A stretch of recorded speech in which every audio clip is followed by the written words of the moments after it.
Yang keenam, wa amwalun iqtaraftumuha, harta kekayaan yang kita usahakan.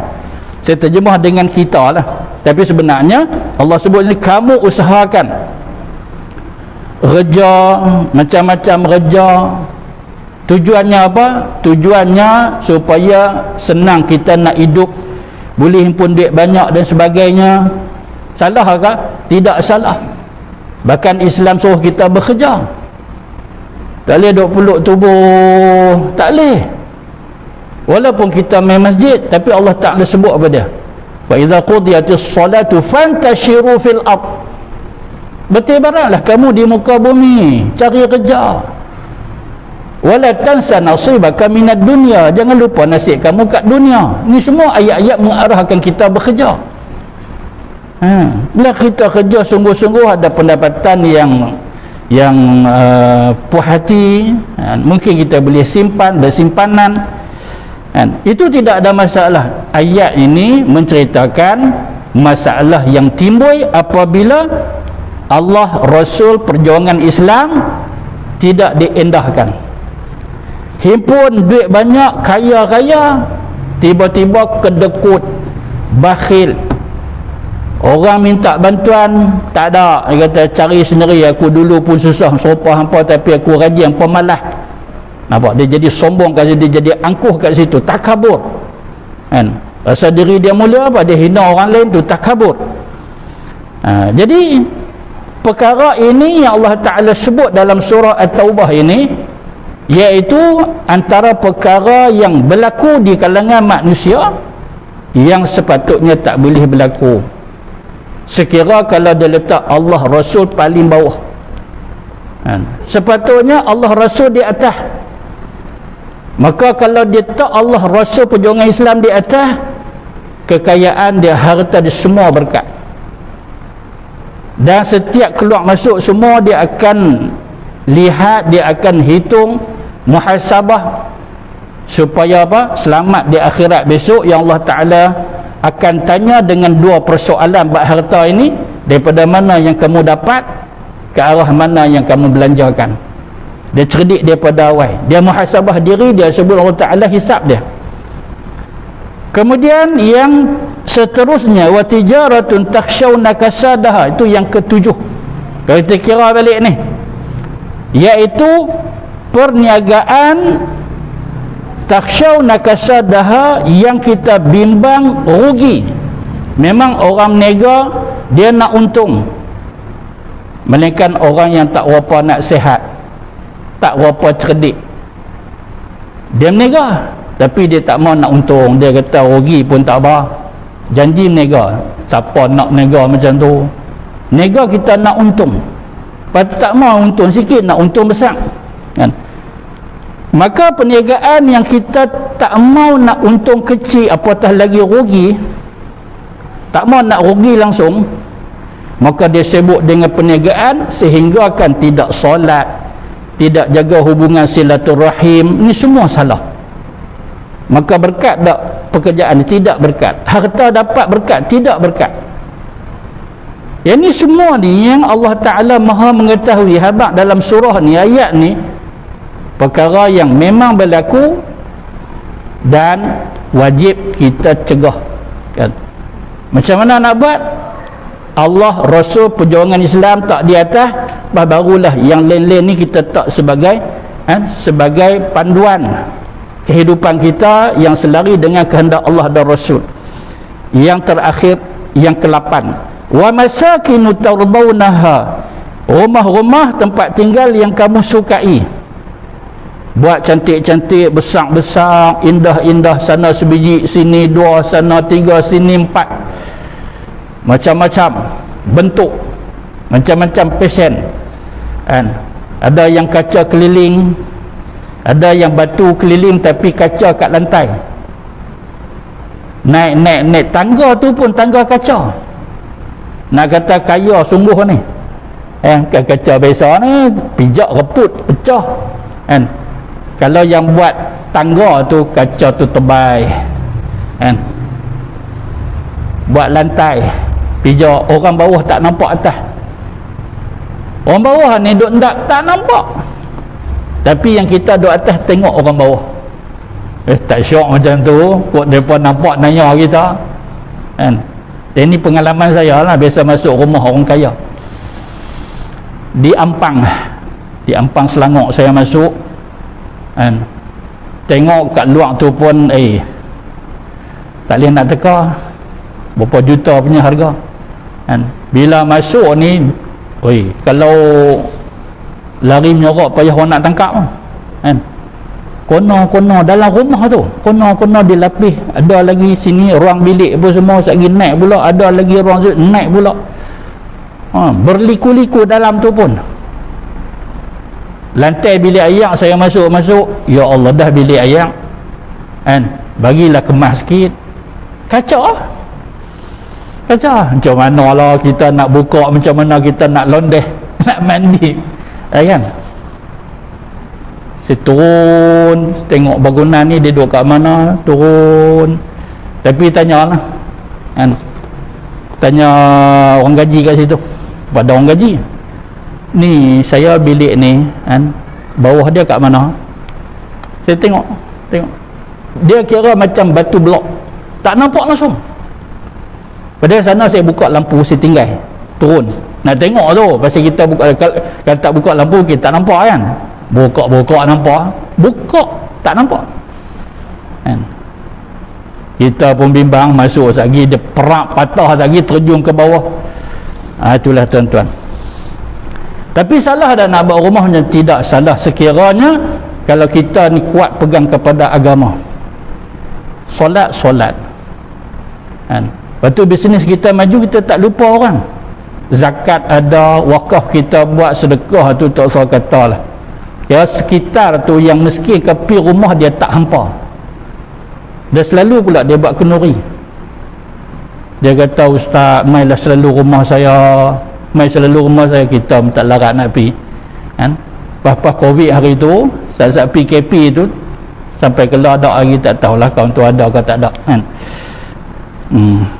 Tapi dulu memang dia selalu dia kerak, sampai dia kata, apa ustaz ni tak main langsung, payah kita pun ada urusan kan. Begitu. Tambah lah ni pula baru yang kita kata boleh duk ngejak sana sini, kita pun nak pergi sana pun nak kena ada urusan yang memang penting, yang lain-lain semua tu boleh pergi lah sakat semata nak pergi rumah dia tak syok. Baik tuan-tuan yang rahmati Allah sekalian, jadi pada ayat 24 ni ada 8 yang Allah Ta'ala sebut, dan ini berlaku kalangan kita ni. Dia tidak pentingkan Allah dan Rasul, Islam dia tak penting, dia utamakan ibu bapa dia, dia utamakan anak-anak dia utamakan kawan-kawan, ikhwan, adik-beradik dia, isteri, suami isteri. Kalau isteri, suami dia lah, kalau suami, isteri dia. Letak Allah dan Rasul. Tengok waktu dah masuk, suami rehat ke, dia tidur ke rehat, abang-abang waktu dah masuk. Tapi kalau dia warning kan, dia sedang, dia bukan lena, dia sedang, dia warning, dia habis. Sebagai seorang isteri ni banyak soalan yang orang duk tanya saya. Sebagai seorang isteri sakat tu kan, sampai dia kata apa, sekali tegur cerai. Tak mau ke tahap itulah kan. Lagi kita sudah ada hujah, esok akhirat Allah Ta'ala tanya, hang tegur ada ini suami sampai tak sembahyang ni, tegur, tapi dia ancam dengan perceraian. Maka saya stop. Allah tahu, dia tak hukum dah kat isteri tu. Tapi yang bimbang ni ulama kata, kalau isteri dia tak kata apa, mau dia duk ingat, dia duk fikir, rasa-rasa macam sehari dia marah, dicerekah aku apa semua tu, aku tak mau, tak pernah langsung buka mulut, tiba-tiba macam-macam andaian dia, maka ini salah. Sehingga akan ada ulama keluarkan fatwa, kalau suami yang hanya solatnya kat rumah, dia tak mau, tak ada selera nak pergi ke masjid surau, tak ada. Bukan kata dia tinggal sembahyang, dia solatnya kat rumah sahaja, semata-mata. Bahkan isteri pula tak kata apa, kita perempuan, kita isteri kan, nak buat apa, biar macam tu. Maka ulama keluarkan fatwa, maka si suami itu hukumnya munafik dan isterinya sekutu munafik dengan dia, tetap dikira munafik. Macam mana Ustaz? Tak maulah macam tu, tahu hukuman kat atas orang munafik ni teruk. Dia tak maulah, tak mau kita buka mulut walaupun sedikit, kan, sebagai hujah kita di akhirat besok. Tapi janganlah buka mulut masa kau nak lena, tak boleh lah, kan. Laki duk kerong dia main pelan-pelan, kan, pelan-pelan buat duk bisik kawan tu mana nak dengar kau duk tengah lena masa dia jaga, masa dia sedang. Sekali pun tak apa dah, abang mangkit abang solat, waktu dah masuk, kan. Kita kadang-kadang tak berani, tak pergi dia cerakah, hambat sekali dia buat, suami dia kata apa? Alhamdulillah, untunglah aku kahwin dengan hang solehah, makasih nak. Nak buat senang, kita duk takut-takut, rupanya senang saja. Makasih nak, tolong tegur ni, aku nak mangkit dah ni. Nampak? Tapi bolehlah, dia pandai, syaitan dia pandai, dia duk bisik yang bukan-bukan. Jangan nak cari pasal, jangan, dia perongoi. Dia perongoi lagi, sekali nasihat dia, lagi dia penampak, lagi nanya. Tak mau, maka sekutu perbuatan suami itu dengan dia. Akhirat sama dengan hukuman dengan suami dia tu. Jadi tuan-tuan rahmati Allah sekalian, apa yang kita sebut di sini iaitu berkaitan dengan keutamaan kasih kita atau cinta kita kepada Allah, Rasul dan perjuangan Islam. Wa jihadin fi sabilih, pada ayat tu, iaitu perjuangan Islam. Utamakan itu lebih daripada yang lain. Sayang ayah, sayang mak, tapi dalam perkara ini maka utamakan Allah Ta'ala. Utamakan Allah Ta'ala. Mak nasihat elok-elok, ayah nasihat elok-elok. Mereka orang tua, jangan duk kasak dengan mereka. Jom kita pergi semayang, lama tak tengok ayah semayang ni. Kalau ayah dia kata, kalau hang sebut sekali lagi jangan duk pijak rumah ni, pakan daya kita sebagai anak. Tapi tak apa, ni sebagai hujah kita. Siapa yang kita buat, apa yang kita sebut, semuanya dirakam, kan? Itu sebagai hujah kita akhirat besok. Tapi tak langsung biar kita anak diam sudahlah, kita isteri diam sudahlah, tak boleh, kan? Tetap menanggung derita akhirat besok. Pasal apa? Pasal kita membiarkan kemungkaran, tak kira daripada siapa, maka kita wajib, kan, tegur. Man ra'a minkum munkaran falyughayyirhu biyadihi, cuma dengan secara hikmah. Jadi begitu kita lihat pada diri sahabat Nabi, seorang demi seorang mereka utamakan Allah, Rasul dan perjuangan Islam. Seperti saya kata tadi, tiba-tiba dengar seruan jihad, tinggal isteri dia walaupun baru berumah tangga.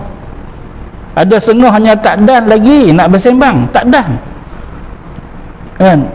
Kahwin tu kira malam tu malam pertama, tiba-tiba saja dengar sahabat-sahabat panggil siapa nak turun jihad. Nabi arahkan siapa-siapa nak masuk berkumpul. Ni seorang sahabat ni keluar rumah, abang nak pergi mana abang? Isteri dia tegur, ni Rasulullah dah panggil. Tak ada nak bersembang, hang kampung mana dulu, sekolah rendah kat mana, tak ada lagi yang tu. Orang dulu lah, biasa orang dulu tak apa nak kenal, kan? Orang lah kahwin kenal dah, kenal semua, dia habang semua lengkap, biodata tu dia lengkap, dia habang kat mak ayah dia. Ni ayah, ni bakai menantu ayah ni, masa ni umur dia 11 tahun, yang 11 tahun bagi kan apa punya cerita, kan? Ni sahabat Nabi banyak macam tu. Akhir dia kata, banyak dia pun sebut kat Nabi apa dia, bi abi anta wa ummi ya Rasulullah, kan? Ayahku, ibuku, kan? Tapi kami lebih utamakan kamu wahai Rasulullah. Nampak? Dia sebut mak ayah, tiba-tiba Nabi juga tak nombor satu. Jadi insya-Allah mudah-mudahan 8 perkara ni yang Allah Ta'ala sebut dalam surah At-Taubah ayat 24 ni,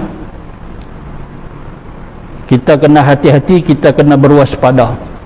Sebab apa? Sebab fatarabasu hatta ya'ti Allahu bi amrih.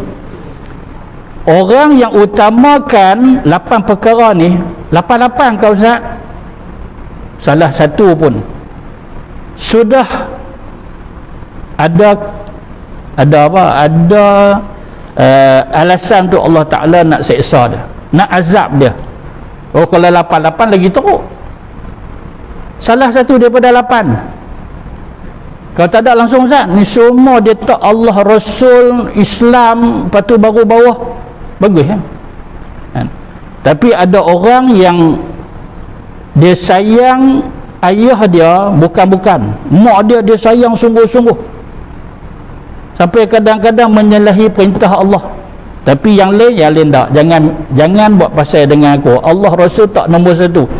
Anak-anak jangan berani duk lawan Allah dan Rasul. Adik-beradik, isteri, pasangan dia, keluarga dia, tapi kadang dia gagal satu kira kena juga azab kan? 8 ni masuk bersih 8 ni bukan kata 1 je Ustaz, 2 saja Ustaz, 5 je Ustaz, tak boleh. 8 ni mau Allah, Rasul, Islam tak di atas, baru yang di bawah itu 8 perkara ibu bapa dengan anak, dengan adik-beradik, dengan pasangan, keluarga dan seterusnya. Yang pertama itu bahayanya kan, sekiranya salah satu daripada 8 ini, pertama akan diazab. Wallahu la yahdil qaumal fasiqin, mereka dicok sebagai orang-orang yang fasik. Orang fasik ni orang yang derhaka lah, boleh kita sebut sebagai derhaka kan? Mau tak kita sebagai orang derhaka nak bertemu dengan Allah Ta'ala akhirat besok sebagai penderhaka? Tak maulah yang tu. Jadi bersihkan diri kita daripada label yang kita sebut sebagai penderhaka. Kemudian selamatkan diri kita daripada ditimpa azab seksa yang Allah Ta'ala janjikan. Siap-siap dah Allah Ta'ala abang. Maka 8 perkara ni hati-hati kita, berwaspada kita. Adik-beradik kita main nak jumpa, waktu kau solat berhenti, solat dulu. Tapi kebetulan dia pun kata nak balik, waktu solat pun baru masuk, dia pun kata nak balik dah, tak apalah, layan Ustaz kan? Kalau mau pun seminit 2 begitu. Tapi kalau kita jenis duk jaga semayang di masjid secara berjamaah, ajak dia sekali atau tinggal, dia nak keluar aku nak pergi kan? Adik-beradik kita, adik kita ke, kak kita ke kan? Tak apa, paduk aku nak pergi semayang. Tunjuk kata kita utamakan agama Islam ini, supaya kita tidak termasuk kalangan yang akan ditimpa azab atau seksa Allah Subhanahu wa taala. Insya-Allah saya rasa setakat itu sahaja. Bismillahilladzi la yadurru ma'asmihi